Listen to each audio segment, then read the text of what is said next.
Hi, I'm Shashank Bhargava, and you're listening to Three Things, the Indian Express news show.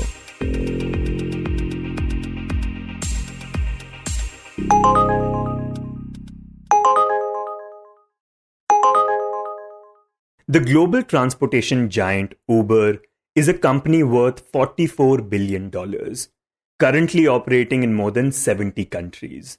And its vehicles make approximately 1.9 crore journeys in a single day. Now, in many ways, Uber has transformed the way people hire cabs. For example, before it arrived in India in 2013, getting a taxi was not as easy as it is today, and it was considerably more expensive in certain cities. But Uber changed all of that. Just by downloading the app and clicking a few buttons, people could get cabs that were clean and affordable. And that is how the company initially built its customer base, who would have otherwise taken auto rickshaws or buses. But behind the company's expansion were not just the attractive options that it offered to customers.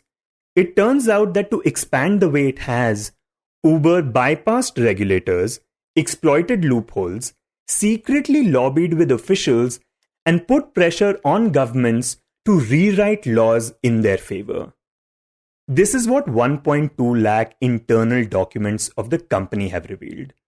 Documents which are now being called Uber files. The Indian Express spent 4 months investigating them as part of its 8th collaboration with the International Consortium of Investigative Journalists, or ICIJ.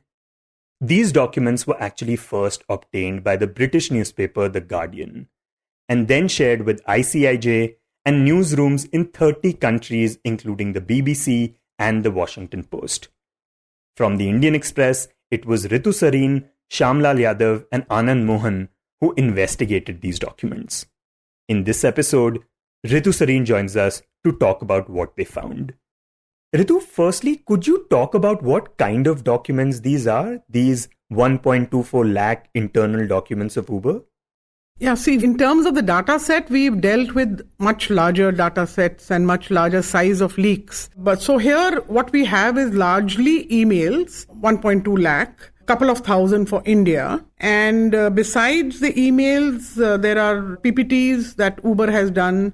Again, there are a few for India, like on the service tax issue. Then there are WhatsApp exchanges between key executives. So that's the kind of data that you have. And what period is this data from? So that's important, that the data belongs to a period 2013 to 2017. And that is really the period of Uber's colossal growth, and also the period of the downfall of its founder, Travis Kalanick. And therefore, the files become very important.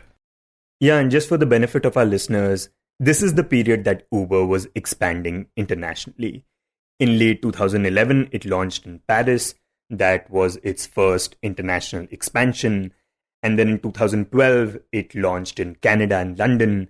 And then in 2013, it went further to Africa and Asia. And 2013, of course, is the year that it basically comes to India as well. Now, we are talking about Uber files because they have revealed that Uber exploited loopholes, bypassed regulators, and pressured governments to change laws in its favor.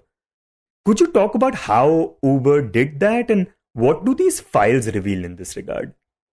Yeah, so this is something we've already reported. The story is out, and it is evident from the files and also evident from research that from the time they came in, they were in trouble with some Indian regulatory authority or the other. They were paying their drivers through a company called BV, which is based in Netherlands. And the money for the drivers was going through that company. This is something the RBI sort of objected to, and also the enforcement authorities. So that issue was resolved. They had to change their payment route. Subsequently, they were in a tangle with the service tax issue, with the service tax department. And there's a very interesting PPT in the data on how they are giving that resolution to the Indian problem, or the solution they found or Uber thought they found, as a case in point for other countries. And again, the language that is used before the PPT, in the PPT, after the PPT is mildly aggressive. What I mean to say is that, we better do this or the authorities will get after us. That sort of stuff. So now the same service tax issue has developed into an issue with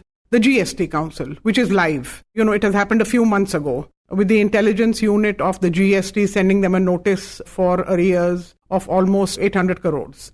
So we are at a point where Uber may have replied or is going to reply, or that correspondence must be going on between GST investigation wing and Uber. Besides that, a lot of issues in the income tax, some of which have been resolved, some of which are pending, and also with the consumer courts. The latest is a PIL which has been filed against not only Uber, but Uber, Ola, other aggregator companies, in which Uber figures quite majorly, and how the petitioners, which include the taxi unions in the country, want the taxi drivers to be described as workers and, not as partners as Uber prefers to refer to them as.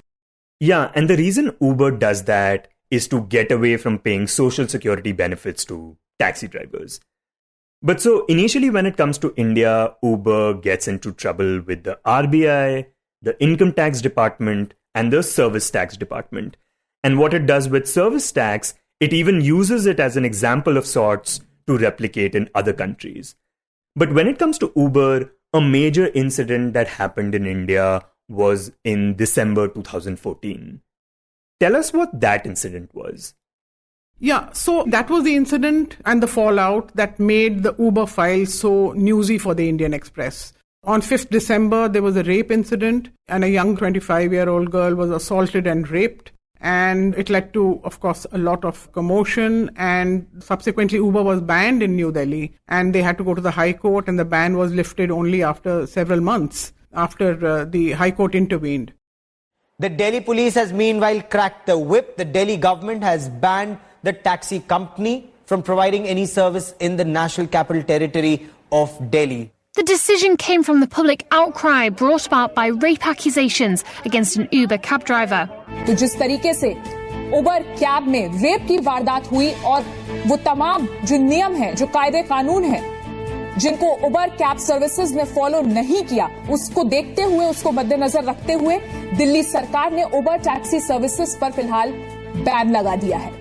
So that was the period of panic that is unveiled in the Uber files, and it made it a very exciting story. While Uber officially apologized and things like that, in fact, I remember when I got the data set and ICIJ platform as a new assignment, probably the first or the third, I remember, document I saw was this one, where a top official is saying that we have to stop the pandemic of violence in India. So they think in India, there's a pandemic of violence, and this rape incident by a Uber driver has contributed to that. So that was really the first incident of the kind of, macho language that officials use, that Uber staff use, and almost aggressive style of their communication. So aftermath of the rape incident by the Uber driver led to a lot of stories for us. Besides the revelations of how the company internally reacted, the damage control they did, the panic inside, the consternation you can call it, or the panic inside Uber headquarters, that after the New Delhi ban, they can be banned in other cities also. Because simultaneously around this time, that is, we are talking about now early 2015, they are having trouble in other European cities also. They are almost anticipating and saying, where next can we be banned? So that was one important story we did. Then we matched it up with ground reporting to catch up where the families of both the victim and the accused are. I spoke to the lawyers who appeared for the accused in America and stuff like that. Okay, so you mentioned the panicky reaction of the Uber management after the rape case happens. What do the documents reveal about this period and what they did after the Uber app was banned in Delhi? So officially what they said was they were of course very apologetic and they stand by with the victim and her family, and they immediately announced extra security protocol and elements for Uber cabs in India. Again, we matched it up with a ground report. Now we are talking about 6 years later. So we matched it up with ground reporting on how some of those key elements of what Uber boasted about, including what they call the panic button internally, but called the SOS switch, does not actually function.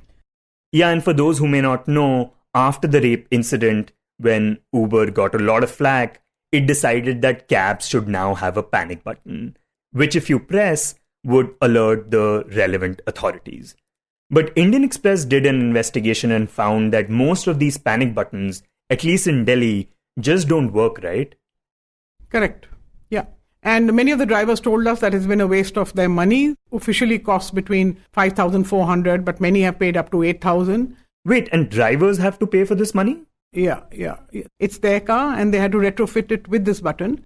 And the key element is that 6 years later, 6 years after Uber announced that they have introduced this, in Delhi, the system has not been integrated with the transport sort of technology and Delhi polices.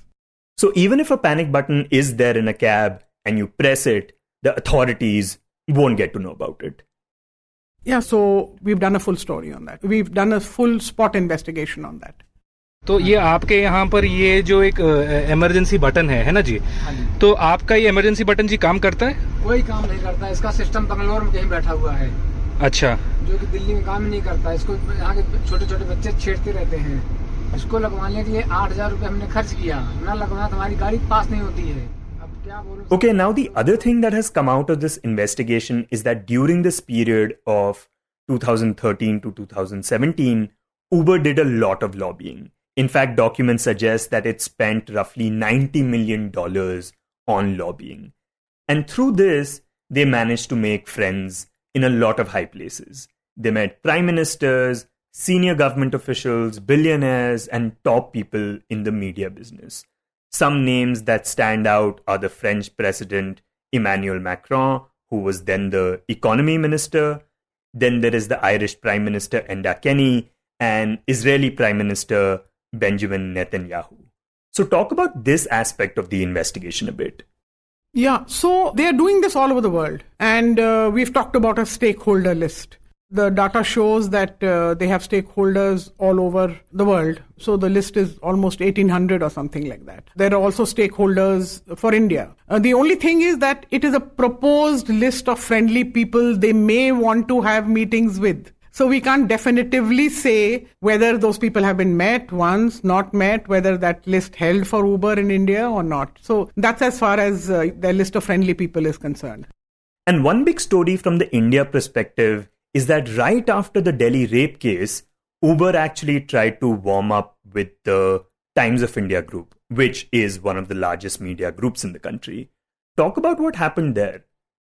So this was another subtext in the Uber files that they do have media partnerships. And in the case of India, there is one with Times of India, which came soon after the rape. That's an interesting point. And they are calling them for their events. So that's about it. And there are other instances also. So all this was bunched up into one theme, which different partners in the investigation covered.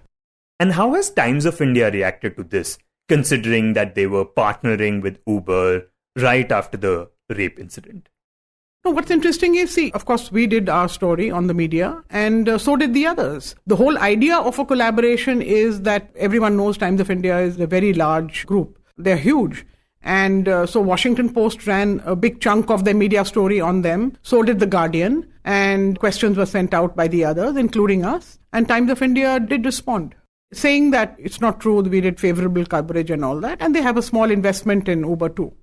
Okay, and the other thing that stands out in this investigation is this method that Uber deployed called kill switch, which it used in several countries. What exactly is this kill switch method? Yeah, so this has really resulted in a lot of oohs and ahs, from maybe some of my younger friends or whatever. People found it very interesting. So the kill switch actually is a commercial technology and it can be used in an industry. It can be used to keep computers safe or software safe. And it has many purposes. In the case of Uber, they were using it very clearly because there are exhaustive details about how kill switch has been used, say in Paris or in Brussels, about the run up to it. And like in Delhi and in other places, the pattern is very clear. In 6 instances, it is absolutely abundantly clear that the kill switch was used to switch off systems from headquarters when an Uber office somewhere in the world was facing a regulatory raid. So that is what the excitement is all about. So basically, when the authorities would try to come after them, they would deploy this technique, and so the authorities would not be able to access what they need. And there are interesting quotes and the interesting emails on how, the description is there for every use of kill switch in other parts of the world. And officials are saying, we've used the playbook so many times that we can't even tell our staff to look bored or to look surprised. So basically, they switch off the systems from mostly head office or a European capital. And the local staff has to pretend that, oh, hey, what's happened to my computer? Why has it gone blank?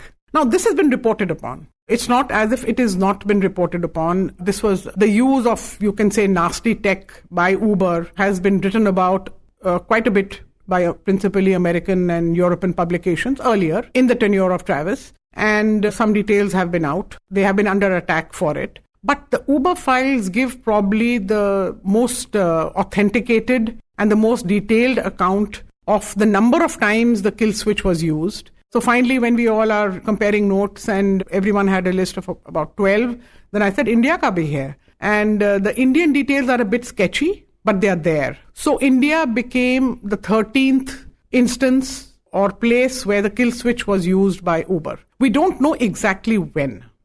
Okay, though, one thing that really stands out to me while reading these stories is that in many cases, Uber knew that it was breaking the law, right? It wasn't like they believed that they were in a gray area, so to speak, or they were simply pushing the boundary a little. They knew what they were doing was wrong. You must have caught that quote of an official saying, we are just effing illegal.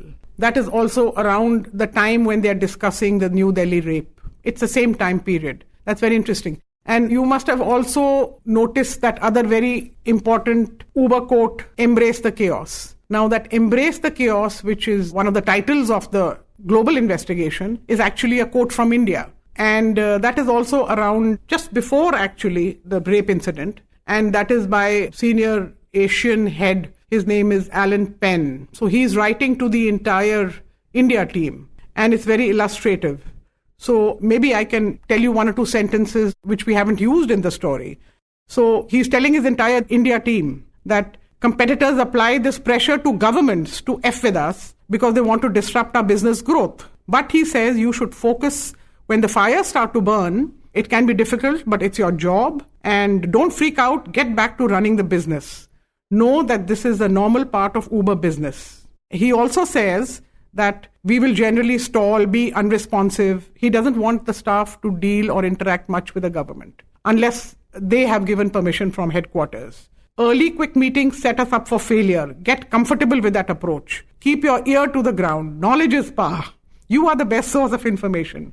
Don't let it distract you from your mission to dominate the market. So that's Uber speak for you, and we have it for India. In my head, they show criminals in movies talk like that, telling each other that let's do whatever we can to get away from the authorities. Well, you are saying that, not me. Okay, but this period that we are talking about, 2013 to 2017, was when Uber was run by Travis Kalanick, one of its co-founders. Did a lot of these directives come from him directly? I mean, he is very much there live in the data. Of course, there are plenty of emails from him, referring to him, setting up schedules for him, setting up itineraries for him. And even before we did this story, there's a lot we read up. In fact, we ordered several books to understand the years of Travis and to understand, what it means for a small company, a startup running from the Silicon Valley to become so big. So we had to understand the period, to understand the documents. And Ritu, Uber in many instances was trying to pressure the government to change laws in their favor. And many times it was successful in doing that. But has that always been possible? It's work in progress. It's work in progress for a company like Uber, which is an aggregator company, or as other industries have evolved, say the telecom industry has evolved, or the software industry has evolved. So the gig economy is still evolving. So there are many things that I think have to fall in place. It's early days yet. Like once this issue of the description of aggregator drivers is settled in the Supreme Court. So that will be important for companies like Uber, Ola, and the rest of them also. So a lot of these issues have to be resolved. It's work in progress, as I said. And you also know that the transport is a state subject. So different states have reacted differently. We have to just look out for it. And Ritu, the person who leaked these documents has recently come out in the open. Did you know who he was when you were investigating these documents?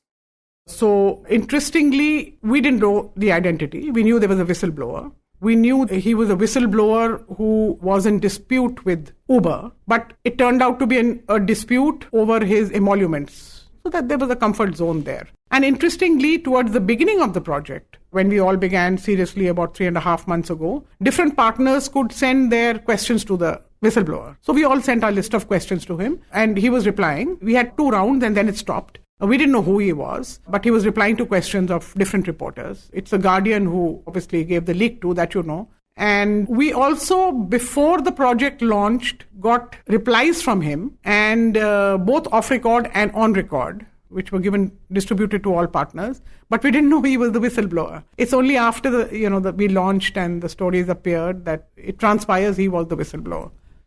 Okay, so then who is this person who leaked these documents, this whistleblower? So he is Mark McGann, and he was handling public policy for Uber at a very senior level. And it turns out that he was in dispute over his bonus with Uber. He took them to court. That matter was settled mostly before the Uber files came out. Okay, so then what was his motivation behind leaking these documents? Like all whistleblowers, they want the truth to come out. And now that we know what these documents have revealed, what do you think the authorities should do about it? Difficult to say, but it's very clear how Uber has reacted. Uber gave internationally the partners in the project a statement. They gave India head, of course, via a spokesperson, gave us a statement. And they have released a statement after the Uber files have come out, which are almost identical. Almost identical. We had it much before when we were writing our stories. We got them from the India office, and now they are for everyone. That sort of saying that we regret the past, we are not doing this now, and we are a different company now, and all, the puff of what all they're doing for drivers, for security, and so on. There's a very clear line that Uber has decided they want to speak. And this is Indian Express's 8th collaboration with the ICIJ. How was this collaboration different from the other ones you have done in the past? Yeah, that's important, I think, because, as I said, the size of the data may have been much smaller than what we've handled in the past. The number of stories that we've handled in the past could be 5 times, 7 times larger than this. But the challenge of this project was that while earlier you may be dealing with stories that are India-specific, maybe we have a story list of 50 stories, but out of those, maybe just a couple other partners are interested in. So you're collaborating with them, you're sharing leads with them. The rest is our sort of on our story list, and we are working on the stories. Challenge in this project was to keep a global perspective, to understand Uber, to understand the times in which Uber began, the challenges with which they came to India, and why they are in all this trouble. So there is no major headline, like I mentioned, Embrace the Chaos or Pandemic of Violence. You really had to keep a 360-degree view of the story for the Uber files. And it's just that, when some other partner from some other media house sends you a message saying, hey, have you seen Embrace the Chaos? And you reply and say, yes, I've already seen it. That kind of stuff. You were listening to 3 Things by the Indian Express. Today's show was written and produced by me, Shashank Bhargava, and was edited and mixed by Suresh Pawar. If you like the show, then do subscribe to us wherever you get your podcasts. You can also recommend the show to someone you think will like it, share it with a friend or someone in your family. It's the best way for people to get to know about us. You can tweet us at Express Podcasts and write to us at podcasts@indianexpress.com.